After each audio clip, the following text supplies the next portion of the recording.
এই দুটি চোখ দিয়েছ বলে দেখি যে কত অপরূপ নয়নাভিরাম ক্ষেত খামারের জুড়ায় জ্বালা বিধুরধু যতই দেখি ততই যেন পলক ছাড়া চেয়ে রই। এই দুটি চোখ দিয়েছ বলে দেখি যে কত অপরূপ নয়নাভিরাম ক্ষেত খামারের জুড়ায় জ্বালা বিধুরধু যেতে পারবে না, লাগবে টু বি দা মাস্ট। আল্লাহর দয়ার ভালোবাসা লাগবে। আল্লাহর দয়ার ভালোবাসা ছাড়া পৃথিবীর কোন মানুষ জান্নাতে যেতে পারবে না। দেখুন, তার একটা ছোট্ট উদাহরণ আপনাদেরকে দিচ্ছি। বনী ইসরাইলের একজন আবেদ 100 বছর আল্লাহর ইবাদত করেছে। In the day of judgement, কিয়ামতের দিন আল্লাহ তাআলা ওই আবেদকে বলবে, উদখুলিল জান্নাতা বিরাহমাতি, go to the paradise with my mercy. আমার দয়ার ভালোবাসায় তুমি জান্নাত চলে যাও। তখন ওই আবেদ বলবে যে আল্লাহ, আমি তোমার দয়ার ভালোবাসায় জান্নাত যেতে চাই না, বাল বিআমালি, আমি আমার আমলের জোরে জান্নাত যেতে চাই। আমি তো কম নামাজ পড়ি নাই, আমি তো কম রোজা রাখি নাই, আমি তো কম তাহাজ্জুদ পড়ি নাই। তখন আল্লাহ তাআলা বলবে, গোলাম, তুই খুবই তাহাজ্জুদ পড়েছিস, তাহলে তুই হিসাব করলি? ওকে, ডান। আমি যে তোকে দুটো চোখ দিয়েছি, এই দুটো চোখ দিয়ে এই যে পৃথিবীর তুই অপরূপ সৌন্দর্যকে আস্বাদন করতেছিস, এই যে পৃথিবীর বৈচিত্র্যময় অপূর্ব সৌন্দর্যকে তুই দেখছিস, এই দুই চোখের নিয়ামতের তো তুই শুকর আদায় করতে পারবি না, আর তুই আমার সঙ্গে হিসাব করতে আসলি?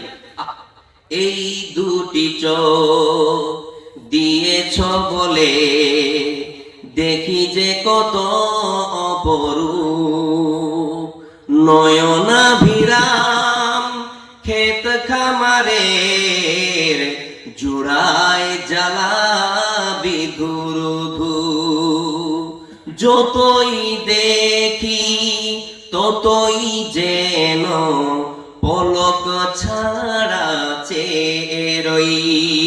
এই দুটি চোখ দিয়েছ বলে দেখি যে কত অপরূপ নয়নাভিরাম ক্ষেত খামারের জুড়ায় জ্বালা বিধুরধু। আমরা যে এই দুটো চোখ দিয়ে পৃথিবীর অপরূপ সৌন্দর্য দেখতেছি, এই দুটো চোখের নিয়ামতের শুকর আদায় করতে পারবো? কখনো না। তখন আল্লাহ তাআলা বলবেন যে ঠিক আছে, তাহলে হিসাব শুরু হয়ে যাক। তোমাকে দিয়ে আমি দুটো চোখ দিয়েছি, দুটো না, ওই দুটো চোখের মধ্য থেকে একটা চোখ এক পাল্লায় তোলো, আর তোমার সমস্ত আমলগুলোকে এক পাল্লায় তোলো, দেখা যাক হিসাব করে কি হয়। ওজন করে দেখা গেল চোখের পাল্লাটা ভারী হয়ে গেল, ধরে বলুন সুবহানাল্লাহ। তখন ওই গোলাম, আল্লাহর বান্দা বুঝতে পেরেছে, ওই আবেদ বুঝতে পেরেছে, এখন তো হিসাব গোলমাল হয়ে গেল, আমার আমল তো হালকা পড়ে গেল, এই চোখটাই তো ভারী পড়ে গেল, তার মানে তো আমি এখন জাহান্নামে। আল্লাহ পাক বলবেন, গোলাম ও আবেদ, you have to go to the hell fire, তুমি এখন সোজা জাহান্নামে চলে যাও। তখন ওই আবেদটা দৌড়ে এসে আল্লাহর কদমে পড়ে যাবে, আল্লাহ, আমার ভুল হয়ে গেছে, তুমি আমাকে মাফ করে দাও, তুমি আমাকে ক্ষমা করে দাও, তুমি আমাকে তোমার দয়ার ভালোবাসায় দিয়ে দাও। ধরে বলুন সুবহানাল্লাহ। তার মানে আমরা বুঝতে পারলাম, পৃথিবীর কোন মানুষ সে যতই বড় আমল করুক না কেন, সে যতই আমল করুক না কেন, সে তার আমলের জোরে আল্লাহর জান্নাতে যেতে পারবে না। কেননা আল্লাহর দয়া ভালোবাসা যদি কোনো বান্দার উপরে না আসে, আল্লাহর দয়ার ভালোবাসা যদি কোনো মানুষের উপরে না হয়, ওই মানুষটা কোনোদিন আল্লাহর জান্নাতে যেতে পারবে না। আল্লাহর দয়ার ভালোবাসা অবশ্যই লাগবে। আল্লাহর দয়ার ভালোবাসা ছাড়া আমরা আল্লাহর জান্নাতে যেতে পারবো না। আমার প্রিয় ভাইরা, তাই বলি যে আল্লাহর দয়া ভালোবাসা লাগবে। আমাদেরকে আল্লাহর কাছে তওবা করতে হবে। আমাদেরকে আল্লাহর কাছে ক্ষমা চাইতে হবে, যাতে করে ক্ষমা চাইতে চাইতে চাইতে চাইতে এক পর্যায়ে আমরা আল্লাহর প্রেমিক হতে পারি, আল্লাহর মাহবুব হয়ে যেতে পারি। আমরা যতটা আল্লাহর কাছে আসব, আল্লাহর কাছে ক্ষমা চাইবো, আল্লাহর সঙ্গে আমাদের কানেকশন বাড়বে, কানেক্টিভিটি বাড়বে, যোগাযোগ সূত্র গড়ে উঠবে। আমরা ধীরে ধীরে আল্লাহর কাছে মাহবুব হয়ে যাব, আল্লাহর কাছে প্রিয় হয়ে যাব, আল্লাহর দয়া ভালোবাসা আমাদের উপরে বর্ষিত হবে, আর তখন গিয়ে আমরা আল্লাহর জান্নাতে যাব।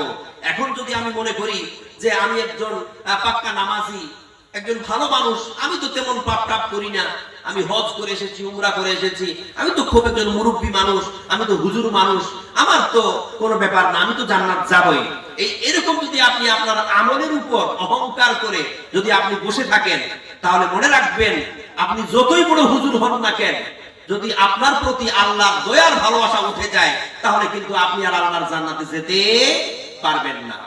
তার মানে আমাদেরকে আল্লাহর দয়ার ভালোবাসা বজায় রাখার জন্য সব সময় আল্লাহর সঙ্গে কানেকশন রাখতে হবে, যোগাযোগ রাখতে হবে, যাতে করে আমরা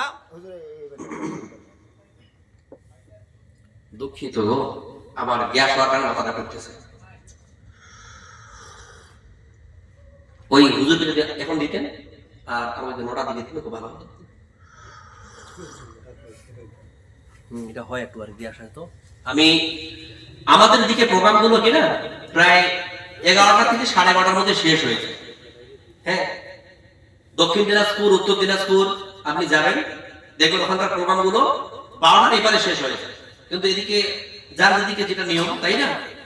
তার মানে আমি বলতে চাইছিলাম যে আমাদেরকে আল্লাহর কাছে ক্ষমা চাইতে হবে, আল্লাহর কাছে আমাদেরকে মাপ চাইতে হবে। এখন আমরা যে আল্লাহর কাছে ক্ষমা চাইবো, আল্লাহর কাছে মাপ চাইবো, তো আমরা যখনই আল্লাহর কাছে ক্ষমা চাইবো, তখনই কি আল্লাহ তাআলা আমাদের ডাকে সাড়া দেবেন? হ্যাঁ, কেন নিমান? আমরা যদি রাত 12টার দিকে উঠে আল্লাহর কাছে ক্ষমা চাই, রাত 1টার দিকে, 2টোর দিকে, আর তখন যদি আল্লাহ ঘুমিয়ে থাকে, নাকি এমন কি বিষয়টা আছে? না, আল্লাহ ঘুমায় না, তাই তো? আল্লাহ ঘুমান না, মানে আমরা যখনই আল্লাহর কাছে চাইবো, তখনই আল্লাহ তাআলা আমাদের ডাকে সাড়া দিয়ে আল্লাহ তাআলা আমাদের মাফ করে দেবেন। বিষয়টা এমন তো? জি। কিন্তু দেখুন আমার প্রিয় ভাইরা, আল্লাহর কাছে আমরা যখনই ক্ষমা চাইবো, তখনই আল্লাহ তাআলা আমাদের ডাকে সাড়া দেবেন, ঠিক আছে? আল্লাহ তাআলা যে ঘুমায় না, আল্লাহ যে ঘুমায় না, লা তাখুযু সিনাতু ওয়ালা নাউম, আল্লাহ তাআলা ঘুমায় না, এবং ঘুমের আগে যে ঝিমনিটা আসে ওটাও আল্লাহর পায় না। তো কেন কেন আল্লাহ তাআলা ঘুমায় না? কারণটা জানেন? হ্যাঁ, জানেন না? আজকে আপনাদেরকে জানাচ্ছি, শুনুন। দেখুন আমার প্রিয় ভাইরা, নবীদের মধ্য থেকে কোন নবী সবচাইতে বেশি আল্লাহ তাআলাকে আশ্চর্যজনক প্রশ্নগুলো করতেন, মানে আজীব আজীব প্রশ্নগুলো করতেন? কোন নবী বলতে পারবেন? মুসা নবী। মাশাআল্লাহ, দ্যাট ইজ রাইট অ্যানসার। মুসা নবী সবচাইতে বেশি আশ্চর্যজনক প্রশ্ন আল্লাহ তাআলাকে করতেন। তো মুসা নবী একদিন আল্লাহকে বলছেন যে আল্লাহ, আই ইয়াগলিবুকা নাউম, আপনি কি ঘুমান না? তখন আল্লাহ তাআলা বললেন, মুসা stood on the top of Mount Tur with 2 glasses of water in his hand. তুমি দুই হাতে কাঁচের গ্লাসে 2 গ্লাস জল নিয়ে তুর পাহাড়ের চূড়ায় গিয়ে দাঁড়িয়ে যাও। তখন মুসা বলছে, আল্লাহ, আমি আপনার কাছে কি জানতে চাইলাম আর আপনি আমাকে কি বলতেছেন? আল্লাহ বলল, মুসা, যেটা আগে বলেছে সেটা কর। মুসা বলছে ওকে। মুসা তখন 2 গ্লাস জল নিয়ে তুর পাহাড়ের চূড়ায় গিয়ে দাঁড়িয়ে গেল। আর আল্লাহ তাআলা এদিকে ঘুমকে বলল, ঘুম তুই মুসারে ধর। এবার ঘুম মুসাকে এমন ধরেছে যে ঘুমের ঠেলায় মুসা আর দাঁড়িয়ে থাকতে পারে না, এভাবে করে ঝিমনি কাটতেছে। ঘুম আসলে একটা ঝিমনি কাটা হয় না, এভাবে কাটতেছে। এবার এই ঘুমের ঠেলায়, ঝিমনি কাটার ঠেলায় মুসার হাত থেকে গ্লাস দুটো খসে পড়ে জমিনে ভেঙে একদম ভেঙে চুরমার। তখন আল্লাহ তাআলা মুসাকে ডেকে বলছেন, মুসা, আমি তোমাকে 2 গ্লাস জলের হেফাজতের দায়িত্ব দিয়েছিলাম, ঘুম আসার কারণে তুমি এই 2 গ্লাস জলের হেফাজত করতে পারলে না। এখন আমি যদি আল্লাহ তাআলা তোমার মতো ঘুমিয়ে যাই, তাহলে তোমার ওই কাচের গ্লাসের মতো এই পুরো পৃথিবীটা ভেঙে চুরমার হয়ে যাবে। জোরে বলুন সুবহানাল্লাহ। এই জন্য রাব্বুল আলামিন বললেন, মুসা, লা তাখুযুহু সিনাতু ওয়ালা নাউম, আমি ঘুমাই না, আমাকে ঘুম ধরে না। ঘুম তো দূরের কথা, ঘুমের আগে যে ঝিমনিটা আসে ওটাও আমার আসে না। জোরে বলুন সুবহানাল্লাহ। কারণ আল্লাহ তাআলা যদি মানুষের মতো ঘুমিয়ে যেতেন, আল্লাহ তাআলা যদি মানুষের মতো ঘুমিয়ে যেতেন, তাহলে এই পুরো ব্রহ্মাণ্ড, পুরো পৃথিবীটা ধ্বংস হয়ে যেত। একে নিয়ন্ত্রণ করার মতো আর কেউ থাকতো না।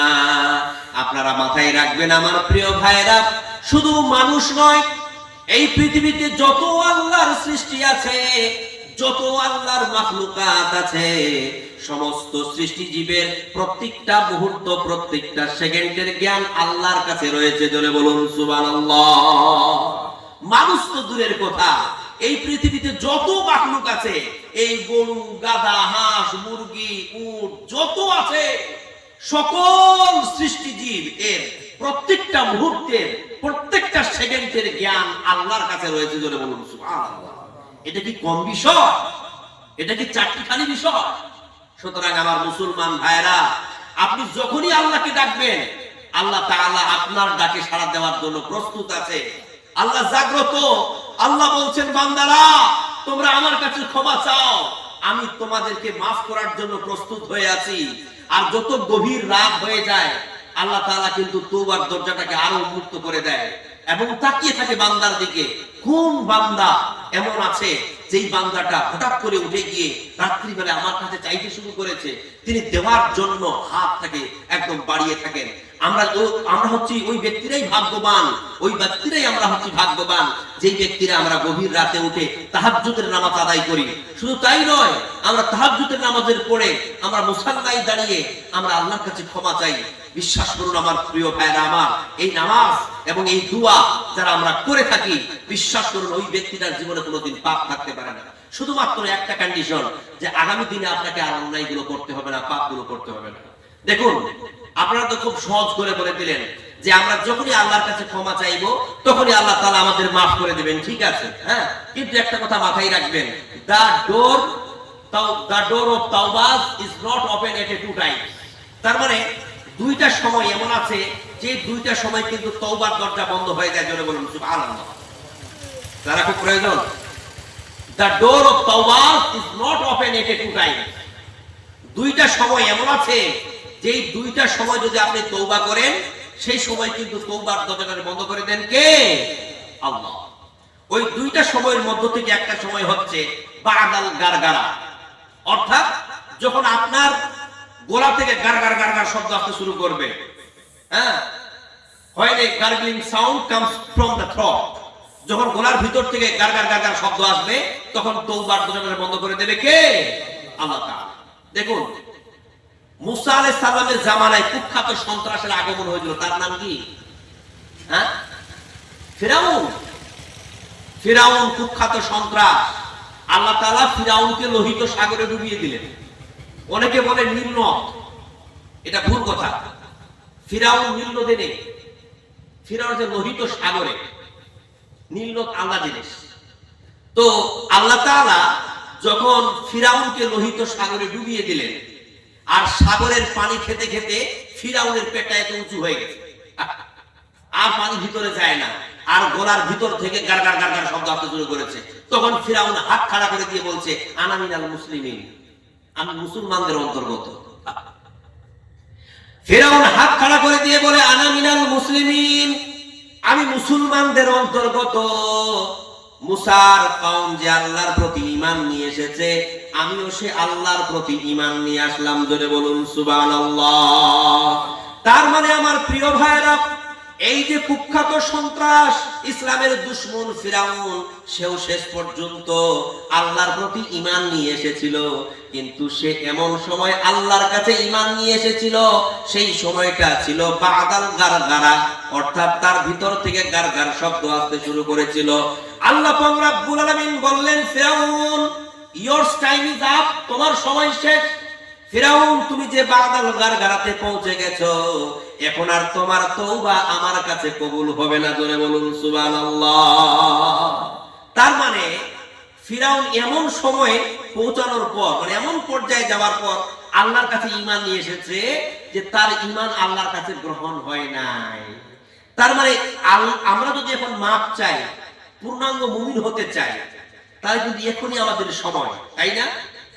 এমন একটা সময় আসবে আপনি মৃত্যুর শয্যায় সজ্জিত হয়ে গেছেন, আপনার গলার ভিতর গার শব্দ আসতেছে, মানুষ আপনাকে পানি খাওয়াচ্ছে, আপনি একদম মৃত্যু শয্যায় সজ্জিত, আর তখন বলছেন যে আল্লাহ আমাকে মাফ করে দাও, আমাকে ক্ষমা করে দাও, আর পাপ করবো না। আরে বেটা তুই তো শেষ, এখন তোর বলে লাভ কি? হ্যাঁ, তোর জীবন তো শেষ। তো তুমি তওবা চাইবে মরার সময়, এখন তওবা করতে পারো না? তরুণ যুবক আছো, দৌড়ে বেড়াচ্ছ, এখন তুমি তওবা করবে না। যখন তোমার মরণ চলে এসেছে তখন তুমি তওবা করতেছো, আল্লাহ তওবা করবে না।